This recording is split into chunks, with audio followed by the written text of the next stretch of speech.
2 KG tomato নিয়েছি আর টমেটোর গা চিড়ে দিয়েছি, কারণ যখন গরম পানিতে ফুটবে এই ছোলকাগুলো উঠাতে আমার সুবিধা হবে, সেই জন্য।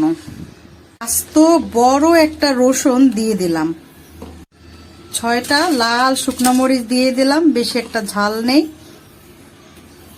এখন পরিমাণ মতো পানি দিয়ে দিলাম।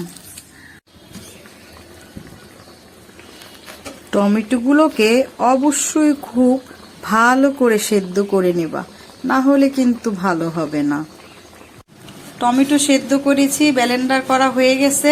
এখন এগুলো চেলে নেওয়া হচ্ছে যাতে সাবাগুলো না থাকে, সেই জন্য। অল্প পরিমাণে তেল দিয়েছি সয়াবিন। এখন রসুনগুলো হালকা ভেজে নেব। হালকা রসুনটাকে ভেজে নিয়েছি। এখন টমেটোগুলো দিয়ে দিলাম। 1 টেবিল চামচ গুঁড়ো মরিচ দিয়ে দিচ্ছি। 3/1 কাপ চিনি দিয়ে দিচ্ছি। স্বাদ মতো লবণ দিয়ে দিচ্ছি। 3/1 কাপ সিরকা দিয়ে দিচ্ছি। দেখো টমেটো সসটা কত সুন্দর হয়েছে, রং দেওয়া ছাড়াই কিন্তু কালারটা অনেক সুন্দর এসেছে।